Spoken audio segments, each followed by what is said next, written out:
Bidadi township ರೈತರು ಹೋರಾಟ ನೋಡಪ್ಪ, ನಾನು ರಾಮನಗರ ಇದನ್ನು ಸಪ್ರೇಟ್ ಸಬ್ಜೆಕ್ಟ್ ಮಾಡಬೇಕು. ಇದು ನಾನು ಮಾಡೋದಲ್ಲ, ಇದು ಕುಮಾರಸ್ವಾಮಿಯವರು ನೋಟಿಫಿಕೇಶನ್ ಮಾಡಿದ್ರು.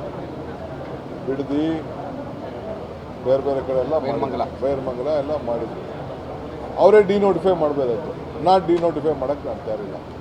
ಬಟ್ ನಮ್ಮ ಜಿಲ್ಲೆ ಜನ ಅವರು ಆಸ್ತಿ ಕಳ್ಕೊಳ್ತಾರೆ. ಅವ್ರು ಏನು ಯೋಚನೆ ಮಾಡಿದ್ದಾರೆ ಅದಕ್ಕಿಂತ 2ರಷ್ಟು 3ರಷ್ಟು ಬೆಲೆ ಬರೋ ರೀತಿಯಲ್ಲಿ ಮಾಡೋಂಥ ಕೆಲಸ ನಂದು. ಇದು ಗ್ರೇಟರ್ ಬೆಂಗಳೂರು, ಇಡೀ ಬೆಂಗಳೂರಿಗೆ ಒಂದು ಮಾದರಿ.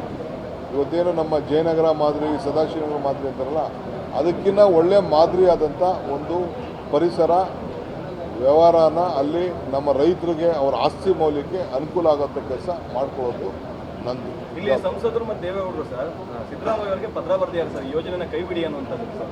ಅವ್ರು ಏನು ಬೇಕಾದ್ರೂ ಮಾಡಿಸ್ಕೊಳ್ಳಿ, ನಾನು ಇರೋವರೆಗೂ ಇಂಪ್ಲಿಮೆಂಟ್ ಮಾಡೋದು ಎಷ್ಟು ಬೇಕೋ ಅಷ್ಟು ಮಾಡ್ತೀನಿ. ಸಿದ್ದರಾಮಯ್ಯನವ್ರಿಗೂ ಹಕ್ಕಿಲ್ಲ ಇದನ್ನು ಬಿಡೋಕ್ಕೆ, ನನಗೂ ಹಕ್ಕಿಲ್ಲ. ನಾನು ಡಿನೋಟಿಫೈ ಮಾಡೋಕ್ಕೆ ಹೋಗಲ್ಲ,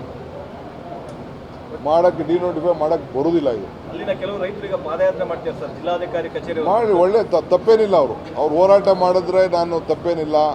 ಅವರು ಜಾಸ್ತಿ ದುಡ್ಡು ಕೊಡಿ ಅಂತ ಕೇಳಿದ್ರೆ ತಪ್ಪೇನಿಲ್ಲ. ಅವ್ರಿಗೆ ಮುಂದಕ್ಕೆ ಅವ್ರ ಮಕ್ಕಳ ಕಾಲಕ್ಕೆ ಅರ್ಥ ಆಗ್ತದೆ, ಅವ್ರ ಕಾಲಕ್ಕೂ ಅರ್ಥ ಆಗ್ತದೆ. DK ಶಿವಕುಮಾರ್ ಅವರು ಇಲ್ಲಿ ಒಳ್ಳೆ ಕೆಲಸ ಮಾಡಿದ್ದಾರೆ. ಸಭೆ ಮಾಡಿಲ್ಲ, ರೈತರ ಜೊತೆ ಮಾತುಕತೆ. ಅದನ್ನು ಆಮೇಲೆ ನಾನು ಮಾತಾಡ್ತೀನಿ. ಅದಕ್ಕೂ ಒಂದಿನ ಬರ್ತಾ ಇದ್ದೀನಿ, ರಾಮನಗರಕ್ಕೆ ಬಿಡದಿಗೆ ಬರ್ತಾ ಇದ್ದೀನಿ.